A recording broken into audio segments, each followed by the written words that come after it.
So, Melissa, you let me know when I can go ahead. Yeah, you can go.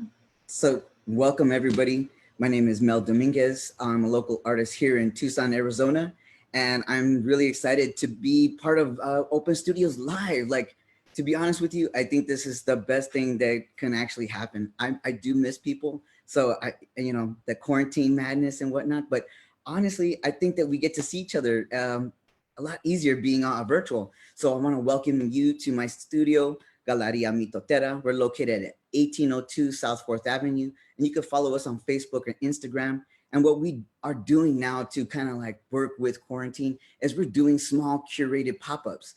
So we'll have one later on today, 1 to 4, and we'll have some local vendors for you with I want to say them all, but there's going to be some interesting people here, and it's totally worth it coming by and seeing what unique gift you can buy for your loved one. Plus, if you're interested in it, we are also have these little Christmas angels. We're buying Christmas gifts for the local students in the area. So you come on by, you can participate in that. But back to the art, back what I do. um, I had just finished working on a grouping of Day of the Dead.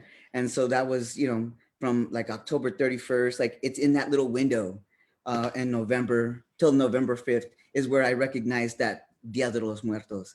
And that's a time that a lot of us are able to grieve together. And so that's what makes me so passionate about it, is the fact that we can be together for each other during those hard times. And you know what? Even still now, being alone together, right?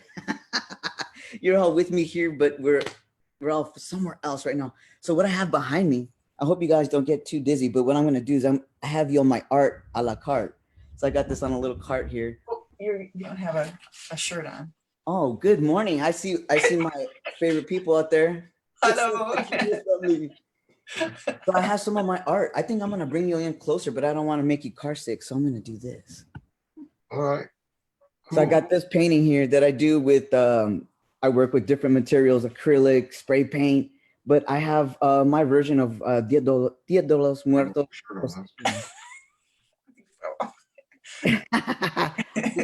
Nude Alfred. I warned him. And so I try to paint these stories so that people can feel them. You know, when our loved ones pass on, this one is a version of that where I find my whole family. And if you all know me, my family's just the same. We like to party. So I think they're waiting for me on the other side with a big old party. And then for the desconocidos, those who are lost and found unknown, I have a procession up here. And a lot of my work is done on recycled material, canvases. I started working with print. As a matter of fact, I'm gonna walk you to, I'm gonna walk you to my little galeria, the gift shop. And what we've created, a little tiny space during these quarantine times where we can be socially distant and safe. I've made all these small pieces of art. Let's see, early retirement. I got the uno pa ti, una pa mí. All of these are all inspired by, stories that our families share. You know, that we're always with each other, we're always sharing, we always want to hang out together. And there's a bunch of tiny little prints that I've printed here locally as well with Glue Factory, which is down the street from the building on 1802 South 4th. And so we got some new shirts. You got to come check those out. Hey, Rooted. All right. Yeah. And then everything else is just, I have a bunch of small gifts that were made by other local artists here in town.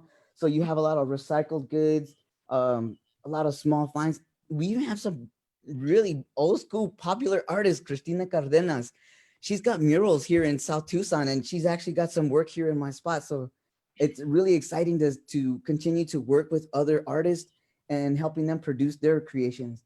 And then we even go to make art accessible. We have the small pieces, which is like postcards, stickers, and then other made local goods, earrings. So there's a lot of stuff to find in our gift shop, and even some stuff that you might have seen in other galleries. This one is by Rogue, and she's part of, ¿cómo se llama, Melissa? well, she's part of Flowers and Bullets and Neoglyphics, and she's Tohono O'odham. So I'm gonna keep walking. If you all have questions for me, you can either type them in or shout them out. I can hear you, but we have a great space out here. It's 1,200 square feet, and what I have working on is, here's a little glimpse of some of the stuff that I've been doing. Some sculpture work, some paintings. If you come, you can always visit and ask to come and check out the back. We have a deflated sculpture we're using. And then we have a wall over here that we've curated with our Latinx icons. And so that's how we kind of pivoted during time of quarantine, is that we made our paint nights available online. So we have a lot, it actually did us really well, because now people from across the United States can join us for our paint nights. And a lot of folks are getting to educate their young ones about who these pioneers in the industry were. Like, you know, who's Maria Felix, who's Juan Gabriel, who's El Santo, which is one of the favorite wrestlers out here. So we a lot of fun stuff that we try to provide through the gallery, because we want it to be accessible to all.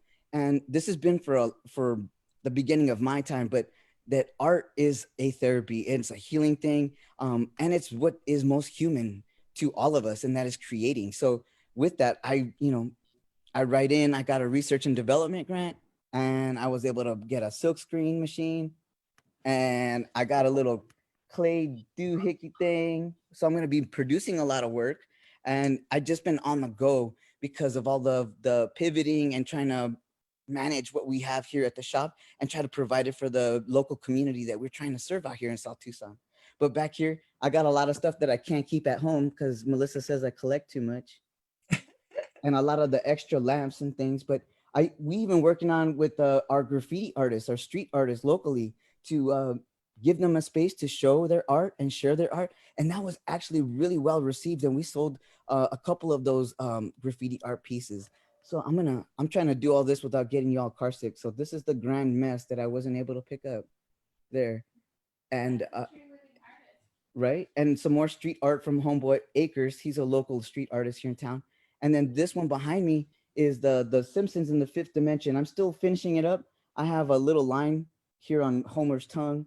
But the reason why I do all these crazy things, from something that's cultural to something that's street art to something that's just plain crazy, is because for so long I've worked as a production artist, and sometimes you really get tired of painting other people's stuff and you want to have fun. And so moving here to Tucson, Arizona, getting to know my local, the local legends like Alfred Quiros, that we get to work and get a space like we do here in South Tucson to provide, like, even for myself, to have a space to create and work on. It's really done a lot for me, because I not only do I do my thing, but and paint and stuff like that, but I get to help and provide space for other folks. Oh, look at, there's my wife, she's still working on stuff. But having this space, I get to do all the crazy things, and you would believe it or not, but people buy the crazy things because they can feel it. And I thank you all for supporting me in those ways. I used to show a lot at the Tucson Tamale, which was like the end of the rainbow, because there was just so many visitors in town. And it was an amazing experience because as an artist, sometimes you just don't have the ability to, how do you say, like, to test the market or to see what works. Working with the tamale company gave me the opportunity to do something like that. And that's what was amazing for me. And because when you you'd have to pay a lot to figure those things out. So being partnered with local eateries like that, like Tucson Tamale, Pop Cycle, you name it. And now that I'm across the street from Minidito and Guillermo's, and American Eco, what's happening is we're now beginning to connect the dots, and where we preserve arts and culture within the community and continue to make it accessible, because there's a bunch of young minds out there, and sometimes even if they're not interested in art, it's nice to scratch them a little bit and get them to think outside the box, see how do they say, the bird's eye view, the big picture, and so that's what us artists are doing out here. But if there's any questions, let me know, hit me up. Oh yeah, right on. unmute myself. Such a huge fan. Thank you so much for doing this virtual tour. I had a question. I love, like, your art has such a diverse range of styles and topics, everything from like folk and cultural, topics to like, yeah, this pop art with like The Simpsons. When you're feeling inspired to create a piece, like, are there any common topics or emotions or feelings or ideas that you tend to be drawn towards to create something? Like, what when you see something, what actually needs to be there for you to want to like create out of that? Does that make sense? Well, it does make sense, except that I'm like a freestyle artist. So sometimes I will find a unique piece of recycled material, whether it be metal or wood, and I can see something in it. So it actually tells me what I need to pull out of it for everybody else to see what I see. And then sometimes that happens when I'm just like, I want to paint, but I don't have an inspiration sort of, and I'll start working it. And the same thing will happen with the canvas. It starts to speak to me. But then there's other times that, yeah, like, like when we were facing that SB 1070 and, and people weren't understanding why it was, what was wrong with that law. And so that's when I came up with that print. Why am I being stopped? Like he's wearing a mask. So a lot of times I use my art skill to then communicate things that sometimes can't get past what our literal mind says sometimes, that we look for the sentiment, the heart, we look for those things as artists. But then there's other times that I'm thinking, hey, if you buy my art, I want it to live in your space, in your house, in your living room, where you're getting high with your friends and you're like, oh, look at, my wife didn't like that comment, but it's true. I want you to take home something that's going to entertain you for a lifetime. And and it doesn't always have to be geared towards that, but a lot of those things is because we're the artists in 2020. As a matter of fact, I just worked with Arizona Arts Live. So if you check them out on Instagram, they're hosting a lot of murals that are being painted live. But doing that, I wanted to tell people about the community scholars, and that this is the gateway to the arts and culture, like, because there's so many young people and just residents in general that they're artists here too. And so now, and it's insane with having the quarantine, because it's given me time to think. And so what I'm thinking of now is, imagine if we got all the makers and painters and creators to start making things so that we can help support each other. But my paintings are always like, they're always different. And when it comes to the Day of the Dead, I want people to feel something on the other side, because sometimes people, they do need to see something. And so my paintings provide a sensation of that. But I do things a lot of times just to have fun, because being my root being a graffiti artist, I want to cause trouble sometimes. I want to go and paint like, this is perfect for my art.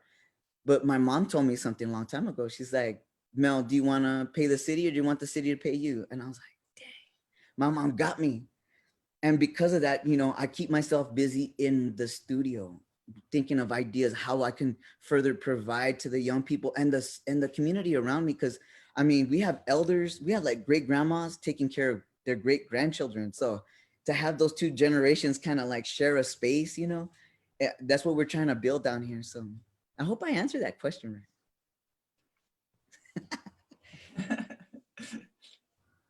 Wow. Anybody else have a question? How about you, Marcia? Oh, it's just nice to see a presentation of yours. It's that's what the quarantine and has brought out, is just all of these inventive new ways to connect with your community and stuff. It's really nice. And it's nice to hear you say that you've been able to use the time, because that's what we haven't had, because our daily lives keep us so busy that we're distracted. But now it's like, well, what else is there to do, Yeah. Well, the piece that I worked on 12th Avenue, I painted your husband in there, and I thought I saw that profile. I didn't get a close look at it, but I'm gonna. And he's pointing to the alien in the sky. But the piece is community scholars, and it's based from the Renaissance. Because the idea with Arizona Arts Live is that because COVID is like the plague right now, that after Yeah. the plague, there's going to be this renaissance. And so this was the introduction to all, to let's be part of that renaissance. Let's think outside the box. Let's better ourselves during this time. You bet. I know. That's the challenge. And you know what? I'm hoping to be here for a couple more years to continue that challenge. You bet. You're doing it. You're doing I it really appreciate well. it. I appreciate it. Thank you. So I don't know if I've answered, if there's more questions, we have some time on here. Would you want me to walk some more? Do you want to see some more of my junk? Oh, you know what? If no one else, I have another question, but I don't want to hog No, the go for it. question asking. You mentioned a little bit about starting out as a street artist. I'd love to know just a little bit of your journey of how you got to where you are now as an artist. Like, what were some of the key moments for you? Oh boy. Well, I mean, it starts from way in the beginning. Like when I was 3 years old, my grandfather, he's an artist too, but he's also a family man. He had 6 children, so he had to work. And as his grandchild, I was sitting there and he turned on the Popeye cartoons. And it was at that moment that I realized that no matter what age, whether he be 60 and I was 3 years old, that through art we can communicate. And I used that tool throughout my schooling to really just barely pass in school, like, because I knew I was going to be an artist. I'm like, why am I doing math? But now I know better. But you know, I was always looking for that. And I was from a single parent home, and there was, you know, I couldn't go anywhere if I didn't take the other kids with me. And sometimes they weren't old enough to take with me. So it was like, forget about art sometimes, but I would find art on the street. So I'd get on my bicycle, or I'd get on my shopping cart that we took from the supermarket so we can gather things. And I would go around the city and I would see all the street art. And this is in Los Angeles. And so one of my great aunts lived in what they call the avenues, like in Highland Park. And that's right along the river where the LA River starts opening up and goes into, you know, to Elysian and Frogtown and all that. And so I'd see all the artists, and my mom had no idea that we were down there with our bicycles. And we were like, look at all this gangster stuff.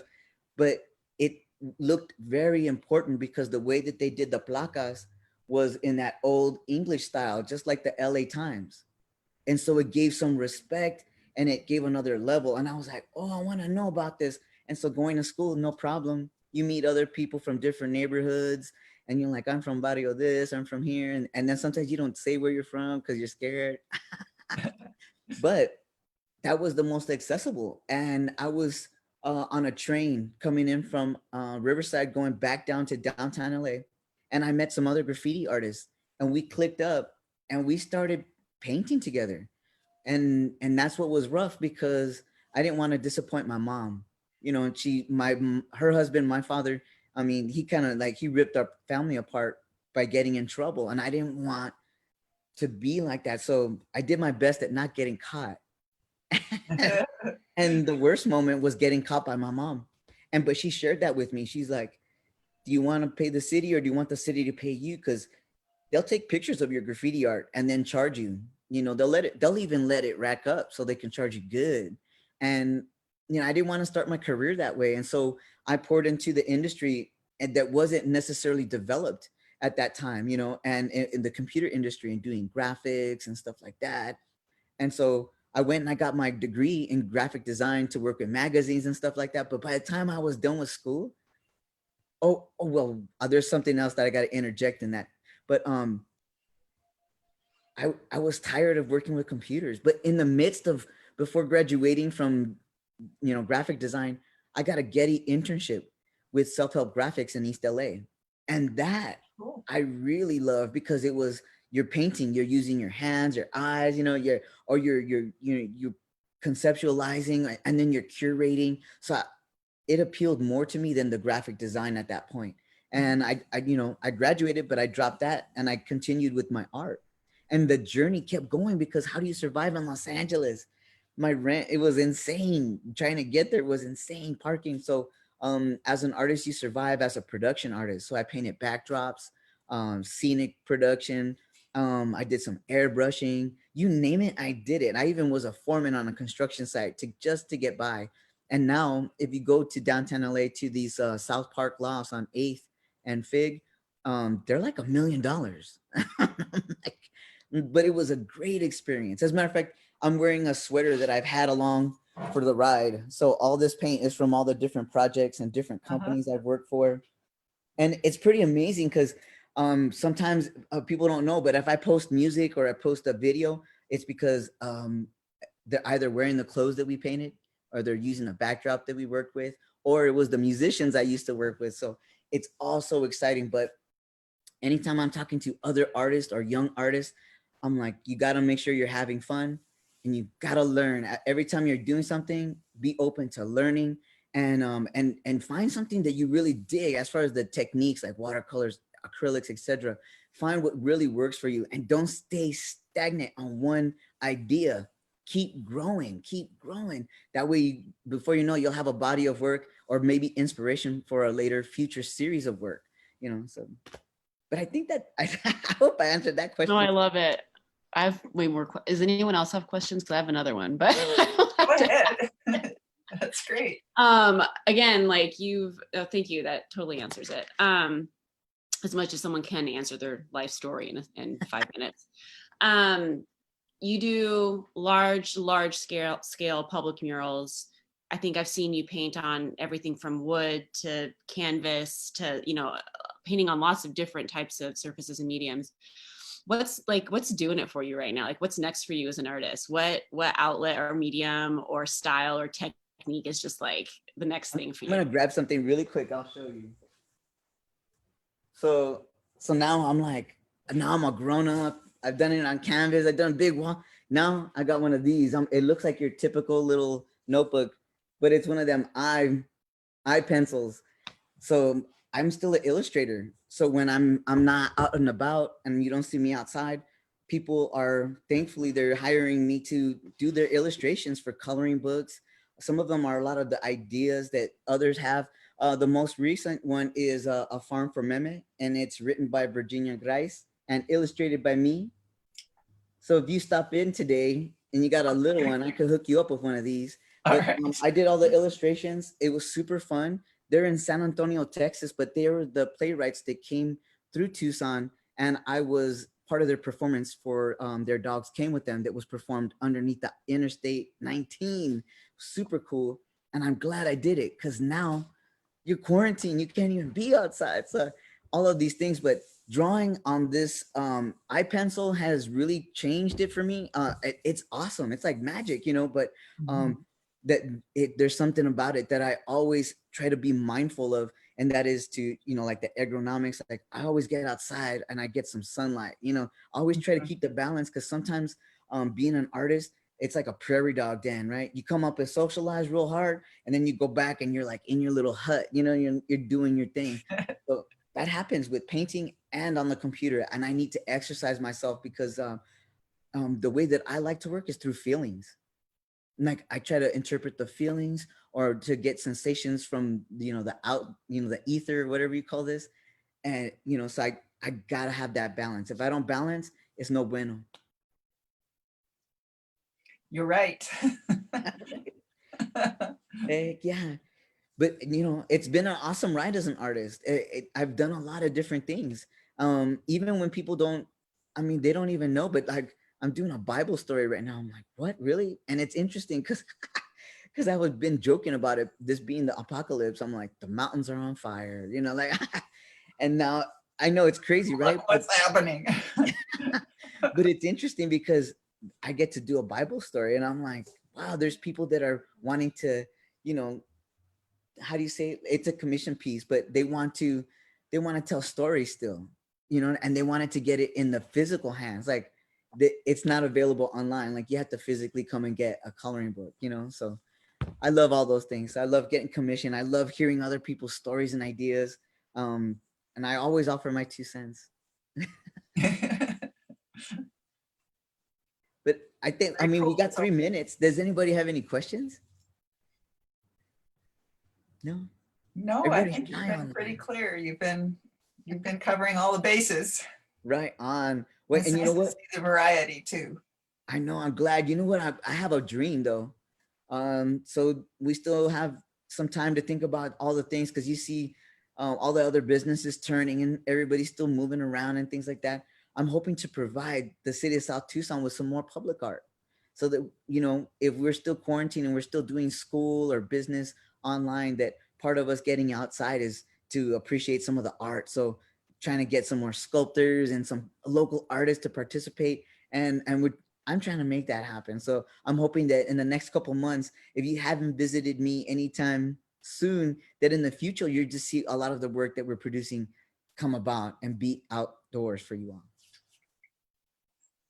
Well, you're making your presence known. I was at the Sergio's Body Shop, and he said, what is that young lady doing over there? And you know, I see her out there all the time. And I explained that, you know, you have a business there, and he just really seemed to be tickled by the whole idea. But you know, these are mechanics, so you know, everybody's finding out who you are.